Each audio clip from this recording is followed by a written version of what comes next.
This is Mark from Right Line Trading, and I thought it was time to do our second Right Line Trading movie review.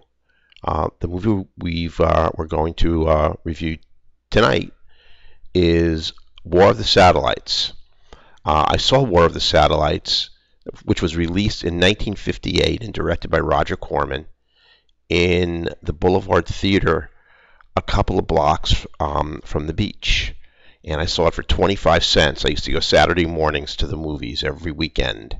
And you could get a big box of popcorn for a dime and a Coke for a nickel.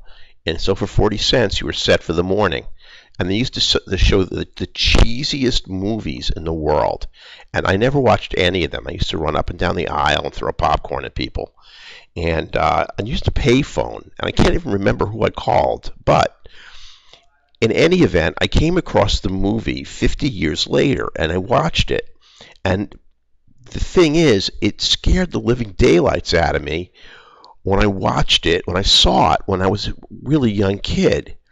And it was directed by Roger Corman for Allied International, and they used to work together all the time. So did his production designer and his a lot of the other crew, and they used to get a budget of about $25.49 to make a movie.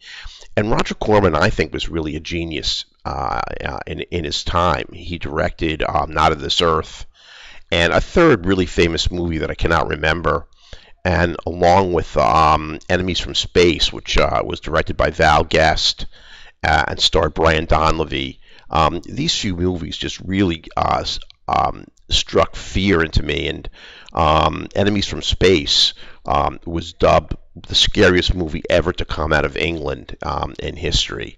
War of the Satellites, I think, is one of Roger Corman's three best movies, and looking back at it, it's amazing how with a different perspective, this movie is really just has gone from being absolutely scary, really to the point where I went home and I was scared at night, to just being hilarious. And he always had the same man score the movies for him, who would do about 2.5 minutes of music, and then those same 2.5 minutes were used over and over again throughout the film. If it was a point in the movie where there was a lot of drama, the music would be played loud. And if it was a less tense moment, the music would be played soft. But it was the same music. And I really like it so much. I think it's really effective that I thought we'd start the review. We're going to show little clips of the movie throughout by listening to the opening score. It's really short, but I think you'll like it.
Now, just let me set up the scenario for you. The Earth has been quarantined by aliens who have erected a barrier to prevent humans from exploring and colonizing the galaxy. Now, throughout the movie, we're never told why they do it, what their intentions are. It's just there. And every time the Earth sends up a satellite, it hits this barrier, which has been dubbed the Sigma barrier, and it blows up. So this is I think the 9th attempt by the United Nations Council to send up a satellite, a manned satellite, to try to penetrate the Sigma barrier. So let's just watch the ninth attempt by the United Nations Space Agency to penetrate the Sigma barrier by one of its most sophisticated satellites. Now, just take a look at this satellite. It's really funny. But back in 1958, it really worked. And when I saw it, like I said, it really scared me. So let's take a look.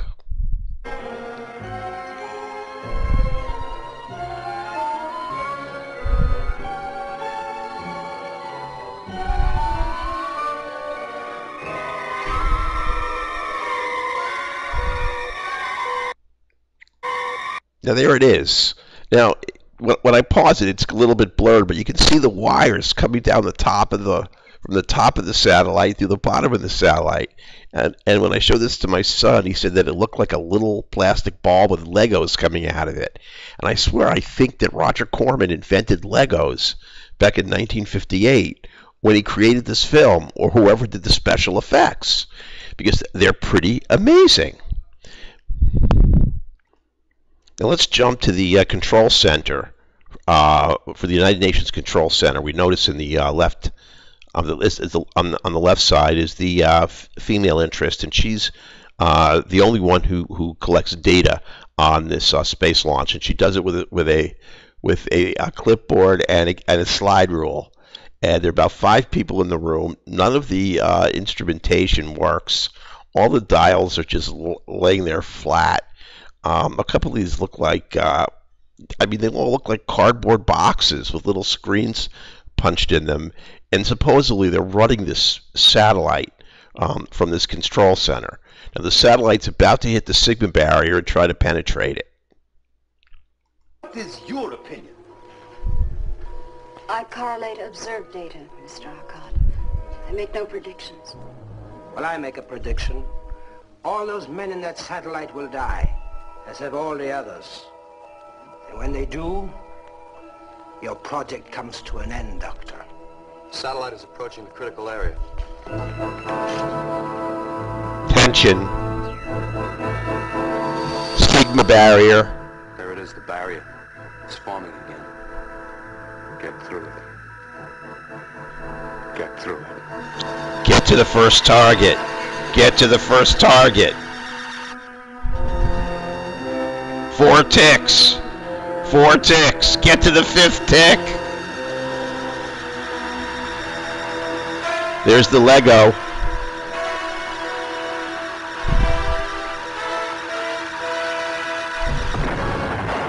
Oh my God, it blew up.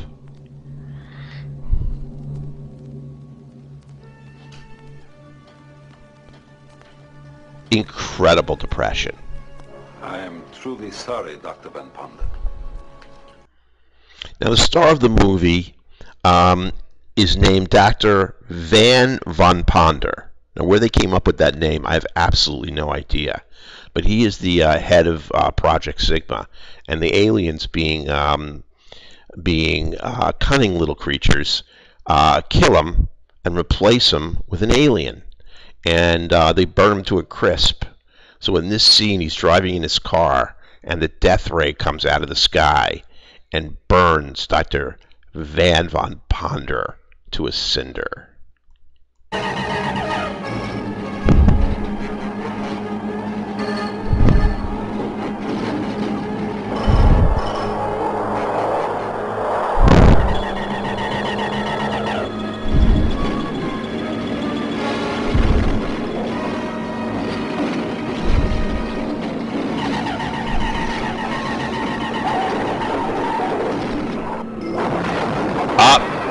There goes the car. There goes Dr. Van Ponder.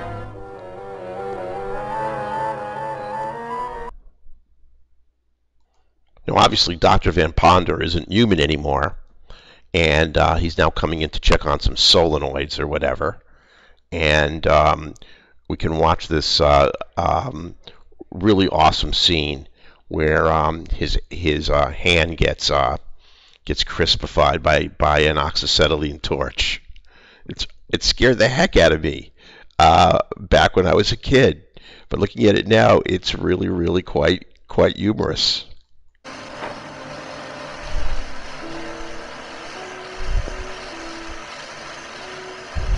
You wanted to see me, John? Yes, Doctor. It's these new solenoids. They're not testing up to capacity resistance. Oh? How do they test? Well, 68 ohms maximum. Should be at least 75. Oh my God! See, I thought if I added this extra I coil... don't think it matters very much. Every element of the reactor is geared to a 6-to-1 safety factor. Look out. Good Lord, I'll get a doctor. No! John! Whoa. Look at that hand.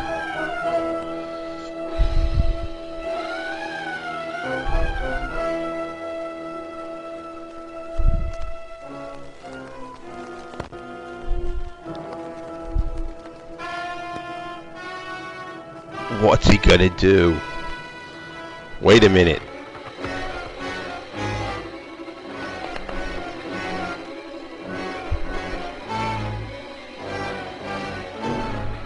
He's massaging it.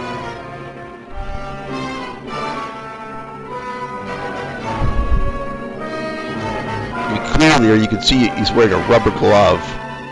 Probably a Playtex living glove.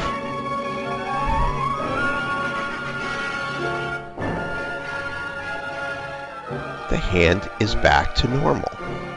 Again, this scene really scared the daylights out of me. Emergency in reactor area. Come at once.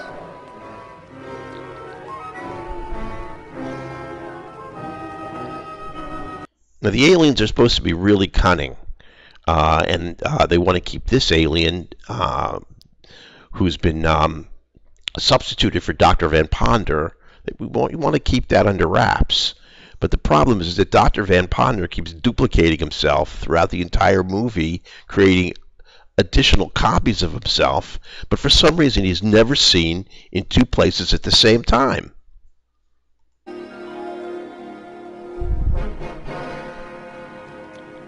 Minus 3 minutes. Crew stations, all Rocket 1 personnel. Whoops.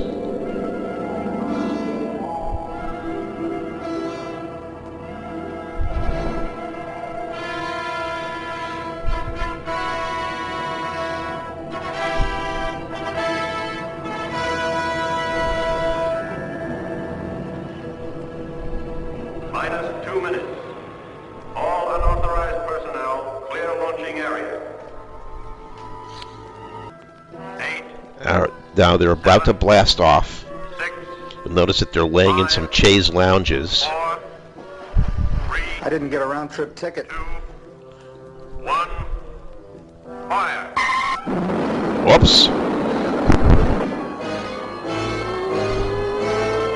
That is some blast.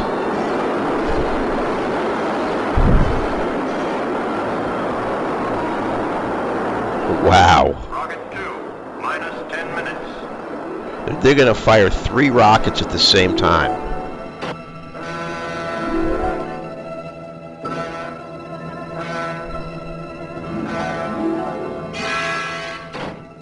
Minus 10, 9, Very sophisticated 7, machinery aboard this satellite.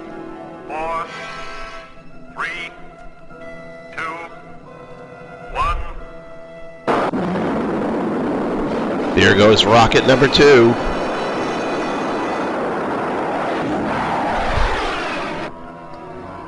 Ooh, that is some command center. Rocket 1, second stage. Fire.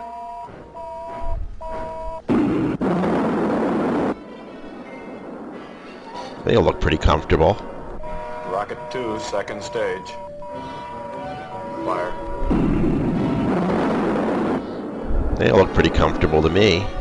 Rocket 3, second stage. Fire. Rocket 1, third stage. Fire.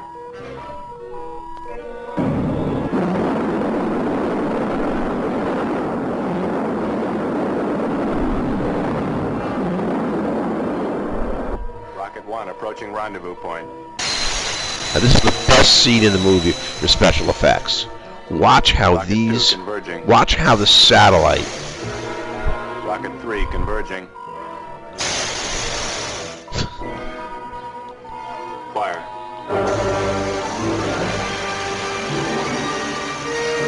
This is unbelievable.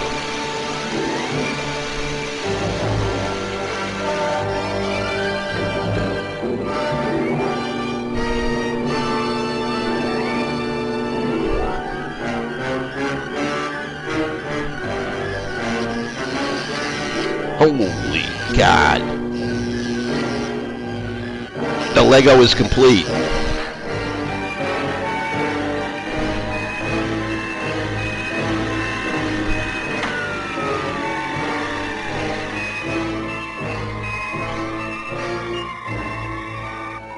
Contact completed. Ship in orbit. Incredible. Ground control handing over. Good luck. Wow. And this is another great scene where Dr. Van Ponder was forced to kill one of the crewmen. And in the movie trailer, this is billed as the first burial in space. Endeavor. The salvation of the human race. Now, you think they might want to take this guy back for an autopsy? Well, I feel it's all my fault. I should never have checked the kid out. They just throw him out the. They just throw him out the Well, hatch. that's the curious thing. I was extra cautious. I double-checked every test. There's just no reason why he should have died from the same acceleration we all took. His training record was better than most. He was murdered. Murdered? Look, Johnny knew something dangerous, something he shouldn't have known, and he was killed for it. And so we commend his body to the depths of space. Oh, jeez. There he goes out the garbage hole. Oh no!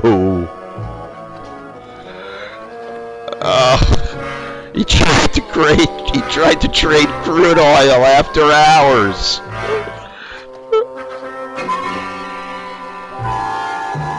Look at that! There goes the first burial in space. There's something different about it. I can show you what I mean. Now, the doctor's been pestering Dr. Van Ponder to do a physical examination, but Dr. Van Ponder can't do one because he doesn't have a heart. And he finally gets cornered in an earlier part of the movie, so he's got to give himself a heart. So here he transforms himself into a human being. And you got to watch the expression on this actor's face to denote the fact that he's becoming a human being. It really, really is funny. It's sort of like he's got feelings and he's developed emotion simply because he has a heart that's beating in his chest. I have no idea what Roger Corman, as the director, told this actor to express on his face, but the emotions are really quite comical.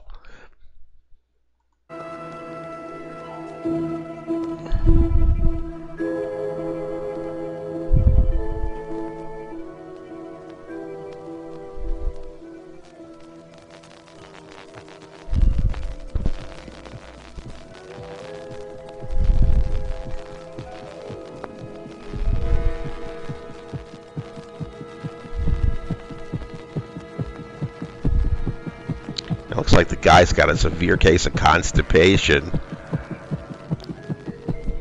Holy God. He must have just got stopped out in about 4 trades in a row. Maybe even 5. Oh, but look. Things are better. He's got a heart.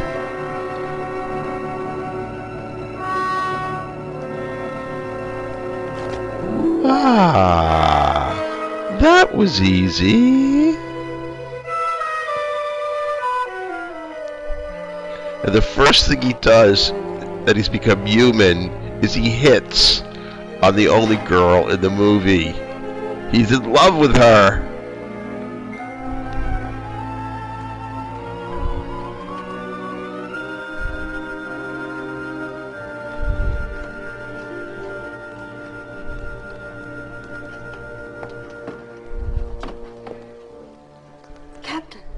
Captain, do you have to be so formal? I'm sorry. Well, I'm a little hurt. I thought we knew each other better. Better than that, anyway. I've been wanting to talk to you about us. Of course, Captain. That. Now he takes the physical examination, and the doctor hears that he has a heart. You know, I might almost believe you thought I didn't have a heart. Well, he does all this for the purpose of letting the Everybody doctor has a heart. examine him and confirming Hey, boy, I'll put you up to this, I suppose. that there's a heart in his chest. Quite typical of the childish mind. I'm sorry, Howard, but I have no more time to waste. What do you mean? You're a man of science. So now, after What going did you through do? all this You trouble got out of turning control himself and threatened human, to ruin one of your experiments. he then goes. I don't understand. John didn't understand either. Now, What is this? before he made himself human, he could just touch someone and kill them. Now he's lost the ability to do that. And he just strangles the doctor anyway. So what was the purpose of turning himself into a human so the doctor could listen to his heart, and he just killed him? Now that is a slight little plot hole, but back when I was 8 or 9 years old, it just didn't matter. He's making a move.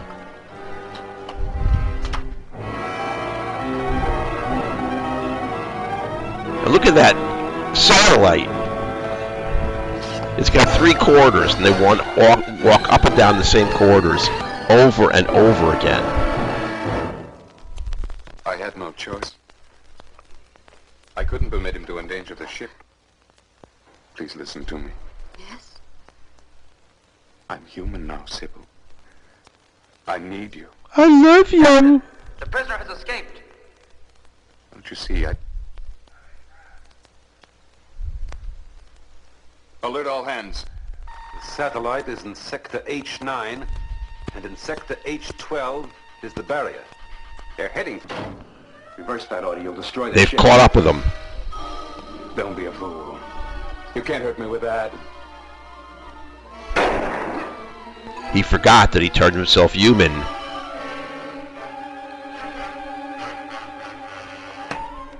For the love of Pete, you're running us right into that thing.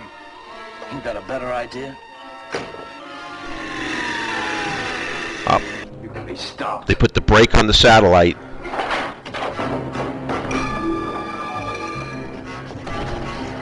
Thermo up, radiation up, alpha, beta, and gamma going up. Sky speed, we're decelerating. They're decelerating. Just following orders. Ours is but to do and die. Die, you said it. Crash emergency, dead ahead. Oh my God. That was a mistake.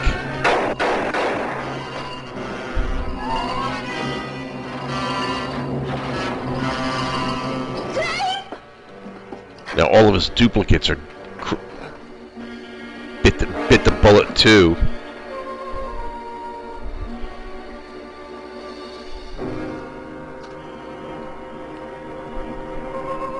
Signal barrier dead ahead.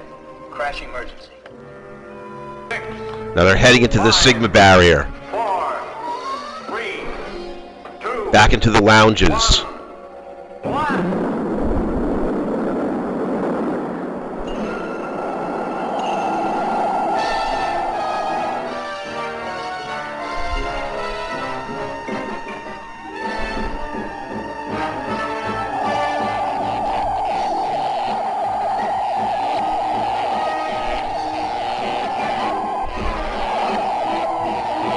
I don't know about you, but I was on the edge of my seat about 50 years ago.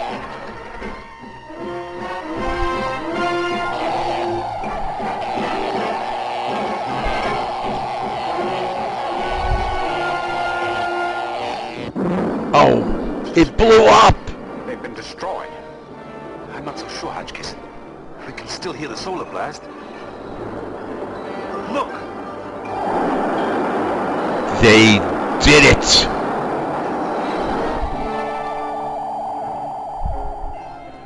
Made it. Sigma calling. Sigma calling.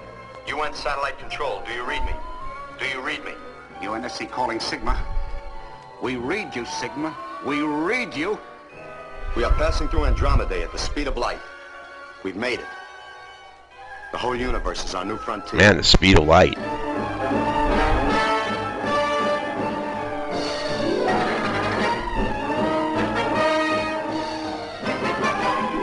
They are now passing through Andromeda at the speed of light.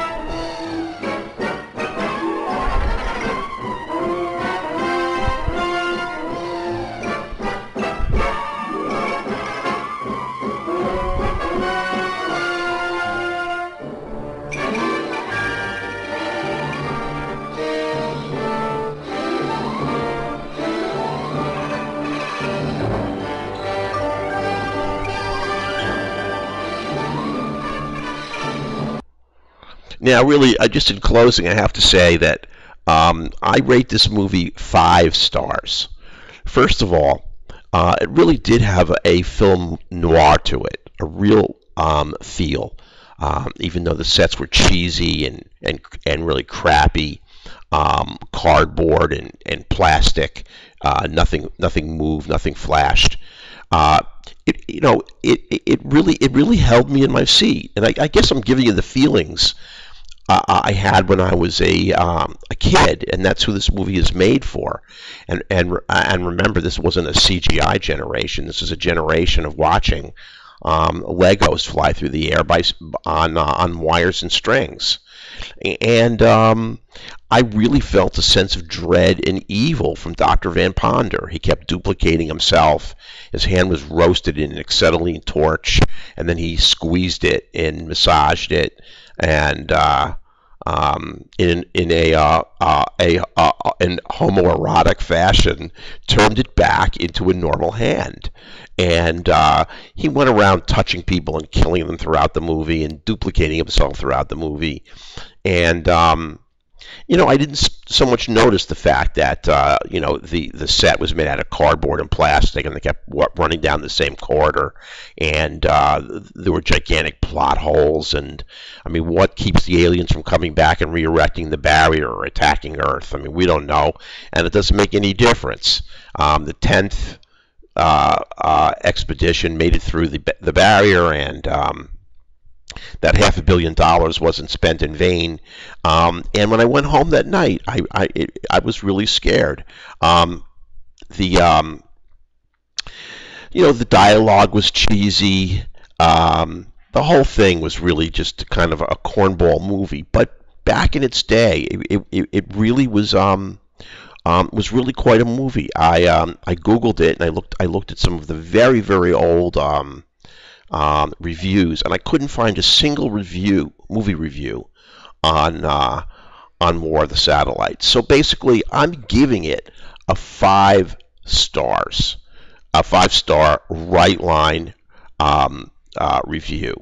And I don't think you're going to find any 1958 movies that are better than this one, basically made for a fistful of dollars.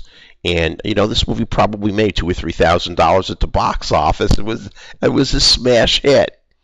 So again, the other movies I would look out for if you're an aficionado of old cheeseball science fiction classics would be Enemies from Space, which is the best, and also Not of This Earth. There's also Invaders from Mars, where the kid sees the spaceship come down in his backyard. His parents are sucked in, and these things are stuck in their necks, and they're all controlled by invaders from Mars.